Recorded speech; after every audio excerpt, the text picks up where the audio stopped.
आज आपको मैं जीएसटी के बारे में किसी स्पेसिफाई चीज़ों पे डिस्कस नहीं करूंगा, लेकिन कुछ स्पेशल पॉइंटों पे जरूर मैं आज आपसे बात करूंगा कि अभी तक जीएसटी के बारे में जो भी हमने देखा, सुना या समझा, उस सब का एक टोटल सा एक ब्रीफ समरी मैंने तैयार करी है और मैं उसको आपके संग शेयर करना जरूर चाहूँगा। हो सकता है इसमें आपकी वो थोड़ी बहुत जो चीज़ें आप समझना चाह रहे हो वो इसमें शामिल हो गई हों और इसके कारण आपके बहुत से कंसेप्ट दिमाग में जब तक चल रहे हैं हो सकता है क्लियर हो जाएं, ऐसा मेरी आशा है। तो इसी को मैं ध्यान में रख के आपसे कुछ अपने इंपॉर्टेंट जो जीएसटी के विषय में पॉइंट्स हैं वो मैं रखना चाहता हूँ।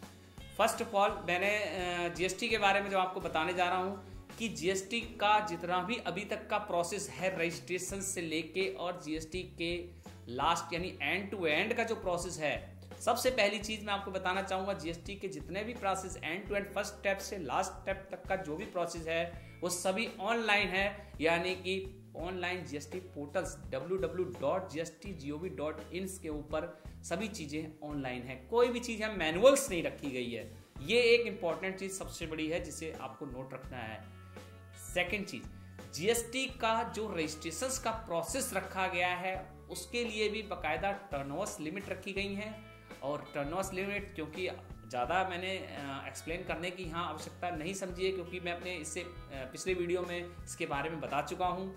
फिर भी थोड़ा सा बताना चाहूँगा। 20 लाख अदर्स के केस में है और रेस्ट ऑफ इंडिया को यदि हम हटा दें यानी कि नॉर्थ ईस्ट के केस में यदि हम ले लें तो वहाँ पे 10 लाख की लिमिट रखी गई है। और इस चीज़ को जो थोड़ा सा आपको टर्नओवर्स के बारे में हमारा पिछला वीडियो यदि आप देखेंगे तो आपको बाकी सारा समझ में आ जाएगा टर्नओवर्स के बारे में भी। तीसरा पॉइंट जो रखा गया है कि जीएसटी का जो रजिस्ट्रेशन है उसमें ऐसा इशू रखा गया है कि एक पैन कार्ड पे आप एक ही रजिस्ट्रेशन ले सकते हैं, लेकिन यदि अपने ही स्टेट में आपको उसके ही यूनिट खोलने हैं यानी उसी रिलेटेड ब्रांच यदि आपको अपने ही स्टेट में खोलनी है तो वहाँ पे आप उसके एडिशनल बिजनेस के रूप में अप्लाई कर सकते हैं। लेकिन यदि मैं बात करूँ कि एक पैन कार्ड पे आपको एक ही जीएसटी नंबर दिया जाएगा, यदि आप दूसरे स्टेट में कोई भी अपना बिजनेस खोलते हैं, ब्रांच खोलते हैं, तो उसके लिए आपको एक अलग से जीएसटी नंबर लेना पड़ेगा। तो ये आपके लिए एक जो मैंने बताया ये सेकंड चीज़ है। थर्ड चीज़ जो मैं आपको बता रहा हूँ कि जीएसटी के लिए जितना भी अभी तक रजिस्ट्रेशन का प्रोसेस है वो पूरा पैन कार्ड आधारित है। जी हाँ, पैन कार्ड बेसिस पर है। बिना पैन कार्ड के आपका जीएसटी में एंट्री होने वाली नहीं है। जी हाँ, यानी कि रजिस्ट्रेशन बिना पैन कार्ड के नहीं होगा। इसके साथ साथ चौथी चीज, जीएसटी के अंदर जो रिटर्न्स का प्रोसेस रखा गया है वो मंथली रखा गया है, लेकिन यदि मैं बात करूं कंपोजिशन स्कीम वालों के लिए तो थोड़ा सा उनकी रिटर्न्स को यहाँ पे और आसान बना दिया गया है, यानी कि क्वार्टरली कर दी गई है। उनकी रिटर्न क्वार्टरली होने पर, इन क्वार्टर होने पर नेक्स्ट मंथ की 18 तक उनको अपनी सबमिट करानी है रिटर्न्स। तो यहाँ पे कंपोजिशन स्कीम वालों के लिए थोड़ा सा फायदा ये है कि उनको क्वार्टरली रिटर्न भरनी है, ज़्यादा रिकॉर्ड्स नहीं रखने हैं, तो उनको टेंशन लेने की यहाँ कोई ज़रूरत नहीं है। इसके साथ साथ जो मेरा अगला पॉइंट्स है जीएसटी के विषय में वो ये है कि जीएसटी के अंदर जो एक रिफंड का प्रोसेस रखा गया है, जी हाँ, उसमें साफ साफ ये बोला गया है कि रिफंड जो है जीएसटी का, यदि आप रिफंड के लिए अप्लाई करते हैं तो वो आपको 60 डेज के अंदर रिफंड दिया जाएगा यदि आपका रिफंड बनता है। और यदि 60 डेज के अंदर वो रिफंड नहीं दे पाते हैं तो फिर वो आपको 6% के हिसाब से इंटरेस्ट भी पे करेंगे, यानी कि आपको यहाँ पे इंटरेस्ट के साथ रिफंड वापस होगा यदि वो डिले करते हैं। और यदि मैं एक्सपोर्टर का केस लूँ तो एक्सपोर्टर के केस में यहाँ पे आपको 90%, यदि आप एक्सपोर्टर हैं और आपने रिफंड के लिए अप्लाई किया हुआ है जीएसटी में, तो आपका जो रिफंड का अमाउंट है वो 90% आपको 7 डेज के अंदर अंदर मिल जाएगा और बाकी का 10% आफ्टर ड्यू वेरिफिकेशन के बाद आपको मिल जाएगा। तो ये थोड़ा रिफंड से रिलेटेड मैटर था हमारा जीएसटी में। अब मैं बात करूँ कि जीएसटी का जो यहाँ पे हेल्पलाइन नंबर है, बहुत से लोगों को जीएसटी के रजिस्ट्रेशन में दिक्कतें आ रही हैं या बहुत से लोगों को आई होंगी, तो इसके लिए भी जीएसटी काउंसिल ने बाकायदा जीएसटी प्रैक्टिशनर नियुक्त किए हुए हैं। इसके साथ साथ जीएसटी के हेल्पलाइन नंबर भी दिए हुए हैं और साथ साथ जीएसटी ने फिजिकल सेंटर भी स्थापित किए हुए हैं हर स्टेट में, जिससे कि अगर किसी को कोई रिटर्न्स भरने में या जीएसटी का रजिस्ट्रेशन करते समय किसी भी तरह की कोई दिक्कत आती है तो वो उन सेंटरों पे जाके अपनी रिटर्न्स या रजिस्ट्रेशन से रिलेटेड मैटर को सॉल्व कर सकता है। तो इसका भी बहुत ध्यान रखा गया है।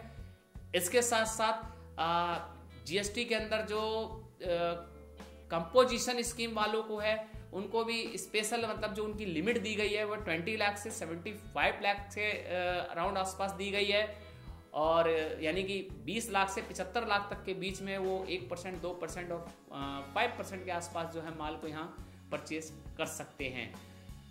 और अगर मैं जीएसटी की और अधिक जानकारी आपको दूं तो सबसे ज़्यादा जो इम्पोर्टेंट बात है वो हमारी है जीएसटी के जो हमारे टैक्स लगाए गए हैं, यानी कि अब वो 4 to 7 टाइप्स के कुछ परसेंटेज यहाँ पे हो गई है। 4 से 7 टाइप्स की जो स्लैब हो गई हैं। पहले हमारी जो स्लैबें थी 0% और 5%, 12% और 28 थी, लेकिन अभी कुछ टाइम्स में आपने देखा होगा 2 या 3 टाइप्स की और स्लैब बढ़ गई, सिर्फ 0.25 समथिंग अराउंड कुछ ऐसी परसेंटेज हमारी अभी और इसमें ऐड हो गई, यानी कि 7 टाइप की कुछ हमारी स्लैब हो गई हैं जीएसटी की।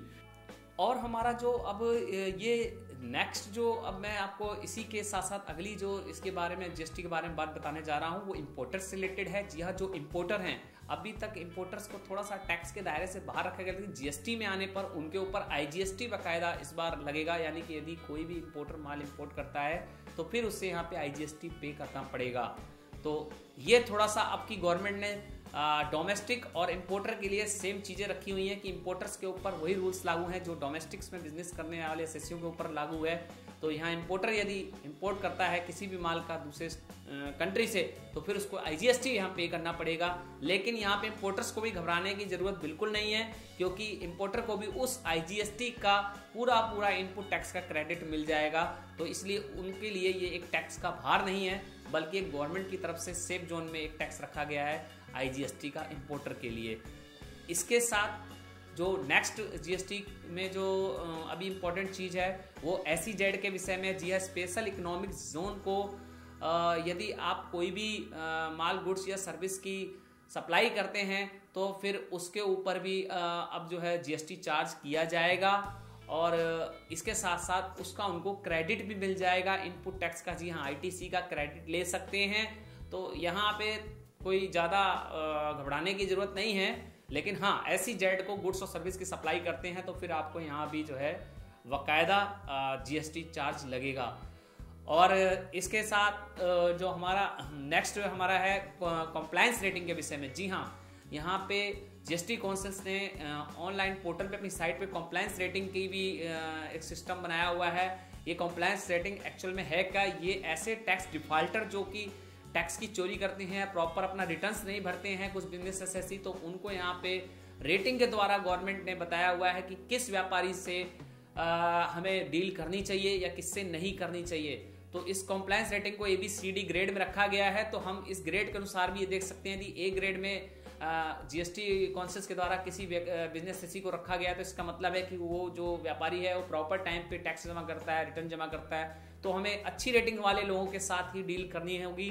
तो उसके लिए गवर्नमेंट ने हमें एक कॉम्प्लायंस रेटिंग की एक बहुत अच्छी एक सिस्टम्स दिया हुआ है, जिसके द्वारा हमें किसी भी अच्छे कारोबारी को तलाशने में ज़्यादा मशक्कत नहीं करनी पड़ेगी। अगर आप अपने स्टेट इंसेंटिव की कोई चीज़ समझना चाहते हैं तो थोड़ा सा मैं उसको भी बताना चाहता हूँ। यदि कोई स्टेट अपने बिजनेस एसएससी को, बिजनेस कारोबारी को कोई अलग से कोई इंसेंटिव देता है, स्टेट इंसेंटिव जिसे कहा जाता है, तो फिर उसको फ़ायदा नहीं मिलने वाला, क्योंकि ऑलरेडी वो जब दूसरे स्टेट में सप्लाई करेगा तो वहाँ पे उसका जो इंसेंटिव है वो फॉरवर्ड हो जाएगा।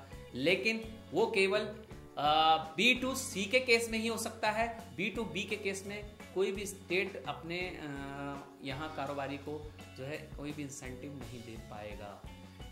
इसके साथ साथ जो हमारा सबसे एक इम्पॉर्टेंट चीज़ ये है कि जब भी कोई B2B सप्लाई होगी तो वो सिर्फ 2 रजिस्टर्ड पर्सनों के बीच में होगी। जी हाँ, एक रजिस्टर्ड पर्सन ही दूसरे रजिस्टर्ड पर्सन को सप्लाई कर सकता है। अगर सपोज कीजिए मैं अपने स्टेट में दिल्ली में हूँ और मैं रजिस्टर्ड हूँ और मैं ऐसे व्यापारी को सेल करता हूँ दूसरे स्टेट में जिसका टर्नओवर 20 लाख से कम है और वो रजिस्टर्ड नहीं है, तो उस केस में ये सप्लाई B2C मानी जाएगी, क्योंकि जो दूसरे स्टेट में है वो अनरजिस्टर्ड माना जाएगा, उसका 20 लाख से टर्नओवर कम है, तो तो वो अनरजिस्टर्ड व्यापारी होगा, और मैं जब उसको सप्लाई करूंगा तो ये जो सप्लाई को पूरी तरह B2C माना जाएगा, नॉट B2B, क्योंकि नॉट B2B की सप्लाई सिर्फ 2 रजिस्टर्ड पर्सनों के बीच में ही हो सकती है। तो इस चीज का भी आपको स्पेशल ध्यान रखना है कि B2B सप्लाई सिर्फ जब ही मानी जाएगी जब एक रजिस्टर्ड पर्सन दूसरे रजिस्टर्ड पर्सन को सप्लाई करता है। तो कुछ इस तरह के जो मैंने अभी आपको पॉइंट्स बताए, ये आपको समझ में आ गए होंगे। और इसमें एक पॉइंट जो मैं थोड़ा सा और जोड़ना चाहता हूँ, मैं अबेटमेंट से रिलेटेड जोड़ना चाहता हूँ। जी हाँ, कुछ सर्विसेज ऐसी हैं हमारे ऊपर जिनके ऊपर कुछ अबेटमेंट्स दिया हुआ है, तो जो अबेटमेंट्स वाली सर्विसेज हैं उन सर्विसेज के ऊपर हो सकता है टैक्स जो है, जिन सर्विसों के ऊपर अबेटमेंट मिला हुआ है अभी उनके सर्विसों पर 18% से कुछ कम टैक्स भी लगाया जाएगा, जो सिर्फ अबेटमेंट के दायरे में। जी हाँ, सारी सर्विसेज की बात नहीं मैं कर रहा हूं। जिन सर्विसों के ऊपर अबेटमेंट दिया गया है तो उन सर्विसों पर 18% से कम रेट ऑफ टैक्स डिसाइड किए गए हैं, तो वो भी आपको जल्दी ही पता चल जाएगा। तो इस तरह से आपको ये सारी चीजें समझ में आ गई होंगी, जितनी भी मैंने अभी तक जीएसटी से रिलेटेड बताया कि आपको कैसे ये सारी चीजों को अपने दिमाग में रखना है। जीएसटी के रूल्स में पूरी तरह से शामिल होने के लिए उसके रूल्स रेगुलेशंस जो भी स्टेप टू स्टेप मैंने अभी तक बताए आपको समझ में आ गए होंगे। और यदि आपको मेरा ये इंपॉर्टेंट जितनी भी बातें मैंने अभी तक बताई अच्छी लगी तो आप इनको जरूर एक बार सब्सक्राइब कीजिए हमारे चैनल्स को, अपने फ्रेंड्स रिलेटिव को व्हाट्सएप, फेसबुक, ट्विटर पे भी लगातार फॉरवर्ड भी करते रहिए और मुस्कुराते भी रहिए। So thank you, have a nice day.